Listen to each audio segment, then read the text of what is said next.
अस्सलाम वालेकुम। आप देख रहे हैं मुबारक टीवी इंटरनेशनल। नाज़रीन, एक पहले मेरे दोस्त है तारक साहब, इनका मैसेज सुनते फिर इस पे बात करते हैं। वरहमतुल्लाह मानक साहब एक प्रोग्राम ते कर लो ਜਿਹੜਾ ਜਿਹੜੇ ਆਮਦੀ ਨਵੇਂ ਹੋਣਾ ਚਾਹੁੰਦੇ ਨੇ ਨਾ ਉਹਨਾਂ ਨੂੰ ਮਾਲੀ ਮਦਦ ਦੀ ਜ਼ਰੂਰਤ ਹੈ ਜਾਂ ਬਾਹਰ ਦੇ ਮੁਲਕ ਜਾਣਾ ਚਾਹੁੰਦੇ ਨੇ। ਇਹ ਜਿਹੜੇ ਤਿੰਨ ਚਾਰ ਨੌਜਵਾਨ ਸੀ ਇਹ ਤੇ ਇਹੀ ਚਾਹ ਰਹੇ ਨੇ ਤੇ ਇੱਕ ਫੈਮਿਲੀ ਹੈ ਚਾਹ ਤੇ ਉਹ ਵੀ ਇਹੀ ਰਹੀ ਹੈ ਲੇਕਿਨ ਉਹ ਦੂਸਰੇ ਤਰੀਕੇ ਨਾਲ ਲੋਕ ਗੱਲਬਾਤ ਕਰ ਰਹੇ ਨੇ। ਲੇਕਿਨ ਇਹ ਪ੍ਰੋਗਰਾਮ ਕਰੋ ਉਹ ਲੋਕੀ ਕਹਿੰਦੇ ਨੇ ਕਿ ਆਮਦੀ ਵੀ ਹੋ ਜਾਓ ਤੇ ਪੈਸੇ ਦਿੰਦੇ ਨੇ ਰਿਸ਼ਤੇ ਕਰਾ ਦਿੰਦੇ ਨੇ ਬਾਹਰ ਲੈ ਕੇ ਚਲੇ ਜਾਂਦੇ ਨੇ ਤੇ ਇਹਦੇ ਉੱਤੇ ਵੀ ਇੱਕ ਪ੍ਰੋਗਰਾਮ ਕਰ ਲਓ ਪਲੀਜ਼ ਤਾਂ ਕਿ ਇਹ ਲੋਕ ਪ੍ਰੋਗਰਾਮ ਸੁਣਦੇ ਨੇ ਤਾਂ अच्छा, ये मेरे दोस्त हैं तारक साहब, ये यहाँ पे अमेरिका में होते हैं। तो मैंने हुआ ये, मैं थोड़ा सा आपको अपने नाज़रीन को बता दूं कि बहुत से लोग हमारे साथ रब्ता कायम करते थे कि हम अहमदी होना चाहते हैं, हम तरस रहे हैं कि जितनी जल्दी हो जाए हम अहमदी हो जाए।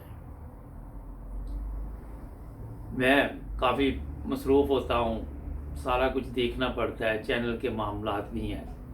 पहले मैं बात शुरू करने से आपको बता दूंगा, अब हम फेसबुक पे भी हैं मुबारक टीवी इंटरनेशनल, और यूट्यूब पर भी हैं। हमें सब्सक्राइब करें, दोस्तों को भी बताएं ताकि आप हमारे साथ जुड़े रहें। अच्छा, अब मुझे लोग, ये तो कुछ चंद लोगों के नंबर मैंने इनको दिए थे कि ज़रा इनको समझाएं कि अहमियत क्या है। तो जो मेरा ख्याल है मेरे पास मैसेज होंगे वो 1000 के हिसाब से होंगे, मुझे तो ये भी नहीं पता, मैं आपको बता दूँ। बेशुमार लोग वहाँ से लिखते हैं पाकिस्तान से कि हम अहमदी होना चाहते हैं, और शुरू में उनकी जो बातचीत होती है वहीं से अंदाज़ा तो लगा लेते हैं हम लोग। मगर फिर भी मैंने तारक साहब को रिक्वेस्ट की कि तारक साहब मैं थोड़ी मदद चाहता हूँ, तो उन्होंने कहा जी वेलकम। तो मैंने फिर ये लोग इनके नंबर तारक साहब को भेज देता था, तो तारक साहब फिर ये मामला देखते थे। इसमें एक चीज़ मैं वाज़ेह तौर पे बता दूं कि ये कोई हमारा प्रोग्राम जो है ना तो सियासी है, ना कोई मजहबी, और ना कोई ये जमात अहमदिया की तरफ से। ये हमारा प्राइवेट चैनल है मुबारक टीवी इंटरनेशनल, और हर बंदा अपने मज़हब के मुताबिक ज़िंदगी भी गुजारता, अपने मज़हब की तबलीग भी कर सकता है, अपने मज़हब के मुताबिक बता भी सकता है लोगों को कि हमारा जो मज़हब है वो क्या है, हम मुसलमान क्यों हैं, हम अहमदी क्यों हैं, हम नबी पाक सल्लल्लाहु अलैहि वसल्लम को क्यों मानते हैं, हम हज़रत मसीह मौऊद अलैहिस्सलाम को क्यों मानते हैं। तो इसमें 2020 में 9 ब्रदर्स टीवी पे मैंने तकरीबन वहाँ 600 प्रोग्राम या 1000 किए होंगे, जिसमें पूछा गया कि आप अहमदी कैसे हुए, और वो बेशुमार कहानियाँ थी। कुछ ऐसी भी ख़वातीन हैं, मेरा हाल उनके इस साल में इंटरव्यू लिए मैंने, तो उन्होंने कहा जी कि हम खाते पीते घरों के थे, और कई इन्होंने तो ये भी बताया कि बगैर जूते के भी हमें घरों से बाहर जाना पड़ा। खैर, फिर आहिस्ता आहिस्ता ये हुआ कि हमने जब नंबर एक दे दिया नीचे कि किसी ने कोई मालूमात लेनी हो, लेकिन ये इसमें ये नहीं थी कि आपने अहमदी होना तो मालूमात ले। वैसे भी लोग हमारे अहमदी भी माशाल्लाह बेशुमार हमें लिखते हैं, दुआएं भी देते हैं, और बड़ी खुशी होती है, मोहब्बत का इज़हार भी करते हैं कि आप बड़ी मेहनत करते हैं, अच्छे प्रोग्राम लेके आते हैं। हमारे यहाँ पे कोई ये नहीं है कि सिर्फ कोई मजहबी प्रोग्राम है, सियासी भी हैं, मेडिसिन के भी हैं, और भी मैं वाक़यात सुनाता रहता हूँ, और मकसद ये होता है कोई ना कोई किसी को फ़र्क पड़े, कोई फ़ायदा पहुँचे, एक बंदे को भी पहुँचे, तो मैंने कई दफ़ा बताया हमें खुशी होती है। अच्छा, अब ये मैं थोड़ा सा बता दूँ कि ये जो लोग लिखते हैं हमें, इनका भी कोई कसूर नहीं है। अगर ईमानदारी के साथ बात की जाए तो मैं इसलिए आपको ये कह रहा हूँ कि एक माशरे में जहाँ इन लोगों ने आँख खोल ली, जहाँ बड़े हुए, वहाँ पे सियासी जमातें हैं, वो भी इंसानों की ख़रीदो फरोख्त होती है। वहाँ पे मजहबी जमातें हैं, वहाँ भी इंसानों की ख़रीदो फरोख्त होती है। तो ये तरीका बदल गया है। اگر آپ 1400 سال پیچھے جب نبی پاک صلی اللہ علیہ وسلم تشریف لائے تو پہلے جو طریقہ کار تھا وہ غلام جو تھے ان کا ذرا اور تھا، مگر یہ اور ہے، مگر طریقہ واردات تقریباً ملتا جلتا ہی ہے، صرف تھوڑا سا اس کو گھما پھرا کے کر دیا گیم کو نا۔ ہم یہ آپ کو بتانا چاہتے ہیں ناظرین کہ مذہب جو ہے وہ تجارت نہیں ہے۔ آپ لوگوں نے دیکھا کہ جیسے جیسے آپ نے مذہب کی تجارت کی، سیاست کی تجارت کی، اس سے نقصان کیا ہوا؟ نقصان یہ ہوا کہ آپ غور کریں ہر چیز جعلی۔ اگر پاکستان میں کوئی چیز بھی دیکھ لے تو آپ کو سب سے پہلے پاکستانیوں سے میں کہتا ہوں، گورے کو تو چھوڑتے، گورا تو بعد میں دیکھی جائے گی، کہ اس کو بھی یہی شک ہوتا ہے کہ جعلی ہوگا، کیونکہ ساری قوم ہی جعلی کاموں میں لگی ہوئی، تقریباً کچھ چند ایک بچے ہوں گے۔ وہاں پہ دوسرے معاملات جہاں پہ 2 نمبر ہوتے ہیں، وہ سمجھتے ہیں کہ مذہب بھی ایک ایسے 2 نمبر طریقے کے ساتھ ہم چلا سکتے ہیں سسٹم کو، اور کوئی پوچھنے والا نہیں ہے۔ مگر یہ آپ کے اندر جو ضمیر ہے وہ بھی مردہ ہو چکی ہے، اگر میرے سے پوچھے تو۔ اگر آپ غور کریں، وہ اس لیے مردہ ہو چکی ہے کہ جب کہا جاتا ہے کہ زندہ مردہ جو تھے ان کو زندہ کرنے کے لیے نبی آئے، تو اس کا مطلب یہ نہیں ہوتا کہ وہ لاشیں بنی ہوئی تھی، قبرستانوں میں پڑے ہوئے تھے، تدفین ہو چکی تھی۔ مقصد یہی تھا کہ وہ زندہ ہی لوگ تھے، مگر جاہل تھے، ان میں اخلاقیات نہیں تھی، ان کو اتنا پتہ نہیں تھا کہ جس کو آپ سادہ لفظوں میں یہ بھی کہہ سکتے کہ تمیز تہذیب نہیں تھی ان کی۔ اور پھر وہاں پہ نبی پاک صلی اللہ علیہ وسلم نے آ کے لوگوں کو بتایا کہ اپنی اخلاقی حالت کیسے آپ درست کر سکتے ہیں۔ وقت گزرتا گیا، شروع میں جو حالات ٹھیک رہے، ویسے جیسے جیسے یہ وقت گزرتا گیا تبدیلی آتی گئی، اور پھر آج آپ دیکھ لیں کہ اگر ایک ملک میں 22 کروڑ مسلمان جن کی اکثریت ہو، تو اس ملک میں اگر خالص چیز بھی آپ نے لینی ہے تو وہ بھی آپ کے لیے مشکل پیدا کر دیتی ہے۔ جہاں پہ یہ دعویٰ ہو کہ ہم سب سے بہترین لوگ ہیں، سب سے بہترین امت ہیں، اور پھر وہاں پہ آپ کو جو وہاں کے لوگ ہیں ان کو کتنے مسائل ہیں، اس کا میرا خیال ہے کہ سب کو پتہ ہے۔ جہاں تک لالچ، اور وہ لوگ سمجھتے ہیں کہ احمدی جب ہو جائیں تو ان کو جناب پیسے ملیں گے، نوٹوں کی بارشیں ہونی شروع ہو جائیں گی، درخت لگ جائیں گے نوٹوں کے، پھر ہمیں شادی ہماری ہو جائے گی، پھر یہ اپنا کاروبار کرائے جائیں گے، باہر کے ویزے ملیں گے، باہر لے کے آئیں گے لوگ، اور ان کو اسپانسر کیا جائے گا۔ مجھے بے شمار میسج آتے ہیں یہاں پہ کہ آپ ہمیں اسپانسر نہیں کر سکتے۔ بڑے ادب کے ساتھ گزارش ہے کہ یہ ہوم آفس کوئی میرے والد کی جاگیر نہیں ہے، یہاں پہ ہم کسی کو بھی اسپانسر نہیں کر سکتے۔ ہم ایک ٹی وی چینل چلاتے ہیں یوٹیوب پہ، تاکہ اپنا ایک ہمارا شوق ہے، اور شوق یہ ہے کہ انسانیت کی خدمت کی جائے۔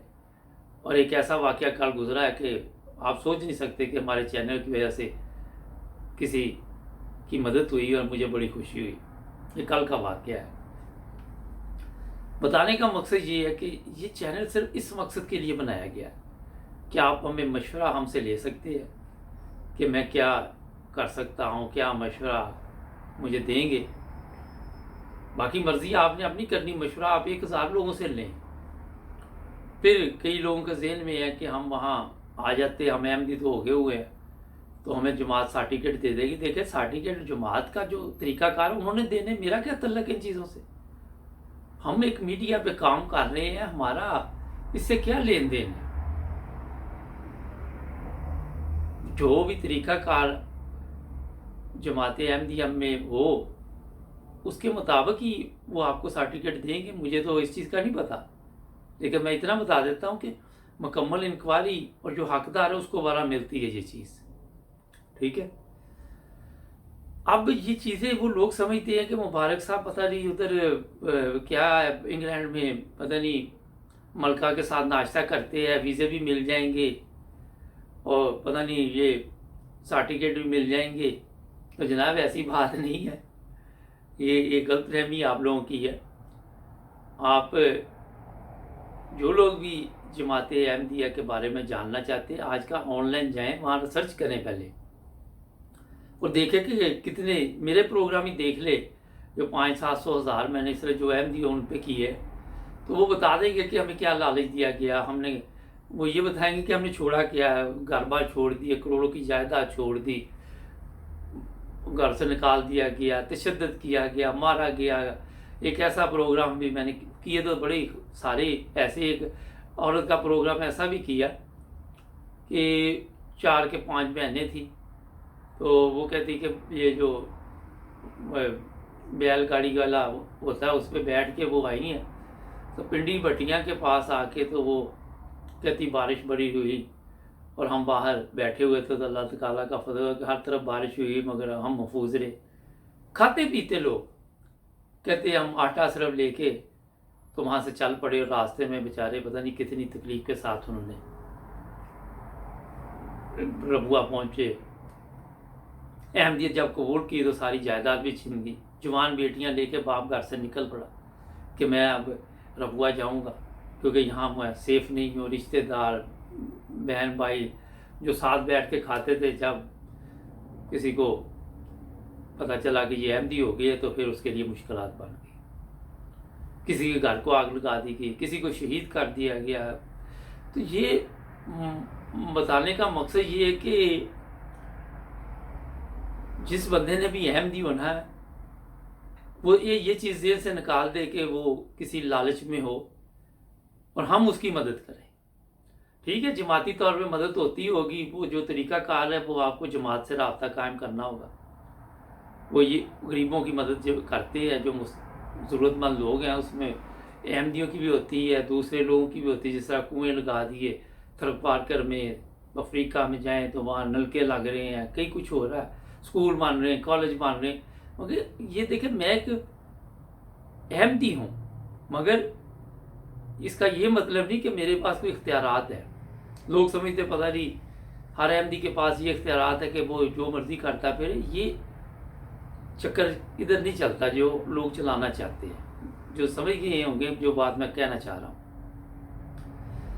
तो नाज़रीन, ये आपको मैं बताना चाहता हूँ कि बगैर किसी लालच के जिसने अल्लाह ताला से हिदायत मानी है तो वो दुआ करे, अपने लिए रिसर्च करे। ऑनलाइन किताबें है, हर चीज़ आज आपके सामने है। MTA चैनल है, पता नहीं कितने MTA के प्रोग्राम 8-10 चल रहे हैं, कई ज़बानों में चल रहे हैं। तो वहाँ पे जाके आप देखें कि इसकी हकीकी इस्लाम क्या है। और मुझे ये समझ नहीं आती कि इन लोगों को बताता कौन है कि जनाब अहमदी पैसे देते, ये मौलवी बताते हैं। मगर आप गौर करें कि मौलवी की और बातें जहाँ झूठ होती है ये भी झूठ है। वो अगर सच आपको बताना शुरू करे, पहले तो उनको खुद ही नहीं पता सच का। उन्होंने भी तरीकाकार ये ढूंढा हुआ है कि आपको झूठ बता के सोशल मीडिया पे प्रोग्राम करके अपने प्रोग्राम जो है वो चलाने के लिए ये तरीका अख्तियार किया हुआ है। आगे आप भी पैसे के लोग ही कि मेरी समझ से बाहर है कि आप समझते हैं। आपको फिर जो लोग इस तरह की सोच रखते हैं उनको फिर जमात अहमदिया का पता ही नहीं है कि इस्लाम का। तो मकसद ये आपको मैं बता रहा हूँ। जब मैं जर्मनी आया 86 में, मैं पहले भी वाक़या बयान कर चुका हूँ। तो एक रात हम मास्को में रहे, तो वहाँ कोई 52-53 लड़के औरतें बंदे थे जो पाकिस्तान से आ रहे थे। ये उस वक़्त की बात है जब ईस्ट जर्मनी अलहदा होने वाला, ईस्ट जर्मनी में अलहदा नहीं होने वाला था। आखिरी 2 प्लेन आए, एक मेरे और एक मेरे बाद आया। फिर बंद हो गया वो जो 48 घंटे का वीज़ा मिलता था जिसमें ईस्ट जर्मनी से वेस्ट में दाखिल होना था। तो वो कुछ लड़के वहाँ थे, तो मैं भी खड़ा था एक तरफ। तो वो कहने लगे कि वहाँ जाके जर्मनी में कहना क्या है। ایک کہنے لگا کہ آپ اور ہم یہ کہیں گے کہ ہم قادیانی ہیں، وہ احمدی ہیں، تو دوسرا کہنے لگا وہ کیا ہوتے ہیں؟ وہ کہنے لگا وہ ربوہ چنیوٹ کے پاس ہوتے ہیں، بس آپ نے اتنا ہی بتا دینا کیس پاس ہو جائے گا۔ خیر وہ کافی اس پہ بحث کر رہے تھے، کافی چیزیں اب مجھے بھول بھی گئی ہیں، اتنی دیر ہو گئی ہے، 35 سال ہو گئے۔ تو میں نے وہاں سے حساب لگایا کہ ان لوگوں کے نزدیک یہ جو کہتے ہیں کہ احمدی مسلمان نہیں ہے، مذہب کی کوئی اہمیت نہیں ہے۔ پھر ایک دفعہ ایک ترجمان عدالت میں نہیں آیا ہوا تھا، جرمنی کی بات ہے، تو مجھے بھی اتنی جرمن نہیں آتی تھی، وہاں کا جج میرا جاننے والا تھا، تو اس کی بیوی نے مجھے فون کیا کہ میں نے کہا میری تو جرمن اتنی اچھی نہیں ہے۔ تو وہاں انہوں نے جب بلایا تو ایک بندے کی پروٹوکول تھی، ہیئرنگ تھی، تو وہ کہنے لگا میں آپ کی جماعت میں ہی۔ تو میں نے کہا آپ کا حلقہ کون سا؟ وہ میرا ہی بتا بیٹھا، صدر کا نام کیا ہے؟ صدر کا نام جو تھا اس کے آگے اس نے چودھری بھی لگا دیا۔ اچھا، پھر اس سے پوچھا کہ آپ آئے کیوں یہاں پہ؟ کہتا میں وہاں شراب پیتا تھا میں، تو اس نے کہا آپ پھر احمدی تو شراب پیتے نہیں ہیں۔ پھر وہ خاموش، آپ کا مذہب اجازت نہیں دیتا شراب پینے کی۔ جج نے اس کو کہا آپ باہر بیٹھو، وہ باہر بیٹھا۔ ایک سرٹیفکیٹ اس نے جعلی قسم کا فائل میں لگایا تھا۔ جج نے مجھے بلایا اور کہا کہ جناب یہ دیکھو، یہ آپ کی جماعت کا سرٹیفکیٹ لگا۔ تو میں نے دیکھا تو خدام الاحمدیہ کا ایک سرٹیفکیٹ لگا تھا۔ میں نے جج کو کہا کہ آپ دوسرے نکالیں فائلیں، اور بھی احمدی ہیں۔ تو جب اس نے چیک کی تو فرق تھا۔ بہرحال مقصد یہ بتانے کا ہے کہ میرے دوستوں، میرے بھائیوں، یہ جیل سازی کی زندگی سے باہر نکلو، اصلی چہرے لے کے آؤ سامنے، حقیقت کی دنیا میں واپس آؤ۔ اسی میں سب کا فائدہ ہے، اسی میں سب کی بھلائی ہے۔ کیونکہ جب آپ ہر چیز دو، مذہب بھی 2 نمبر، ہر چیز 2 نمبر، آج آپ برباد ہو چکے ہیں، کل آپ کی نسلیں برباد ہو جائیں گی، معاشرے کا پہلے ہی بیڑا گرک ہو چکا ہے، اور بھی کوئی اچھے حالات نظر نہیں آ رہے۔ اور سب سے پہلے مذہب کو سمجھیں، سب سے پہلے یہ سمجھیں کہ جو لوگ احمدی ہیں ان کے جلسے دیکھیں، MTA پہ دیکھیں، سوشل میڈیا پہ اور بھی کئی جگہ پہ آپ کو ملیں گے، ان میں اور اپنے میں لوگوں میں فرق تلاش کریں کہ فرق کیا ہے ہمارے اور ان لوگوں میں۔ پھر آپ اگر تو عقل ہوئی کسی کے اندر تو وہ فیصلہ کر لے گا۔ اگر وہاں بھی دیانتداری کا وہ اس نے نہ طریقہ اپنایا تو وہاں پھر وہ نقصان اٹھائے گا۔ کافی اخروی باتیں آپ کو کیا کیا سمجھاؤں، جو میں کہنا چاہتا ہوں وہ بھی آپ سمجھ گئے ہیں کہ کوئی لالچ ادھر احمدی ہونے کے لیے نہ اپنے دل میں پیدا کرے، اور نہ کوئی آپ کی اس میں مدد ہوگی، اور نہ ہم یہاں پہ کوئی کسی قسم کا ویزے شیزے کا کوئی ہمیں تعلق نہیں ان چیزوں سے۔ ہم ایک T V programme social media پہ چلاتے ہیں تاکہ ہمارا لوگوں کے ساتھ رابطہ رہے، لوگوں سے محبت پیار اور بھائی چارے کی فضا ہے وہ قائم رہے۔ وہ بے شمار اچھے لوگ بھی ہیں، احمدی نہیں ہیں، مگر اکثریت ہے جو اگر 100 ہے تو 95 سے لے کے 99 تک یہی سمجھ لیں کہ ایسے کے لوگ، ایک آدھا اچھا ہوگا، بس 99% ایسے ہی ہوں گے جو کوئی اسی مار میں ہے کہ ہم کسی طرح باہر چلے جائیں۔ تو میرا خیال ہے کہ میری کسی بات کا آپ نے برا نہیں منایا ہوگا، حقیقت ہے جو وہ میں نے آپ کے سامنے پیش کی ہے۔ تو طارق صاحب، میں یہ آپ کے کہنے پہ پروگرام بھی کر دیا ہے گپ شپ میں۔ ہمارا چینل مبارک ٹی وی انٹرنیشنل، اسے سبسکرائب کر لیں تاکہ آنے والے پروگرام آپ کو ملتے رہیں۔ ملیں گے اگلے پروگرام میں، اپنا خیال رکھیں، اللہ حافظ۔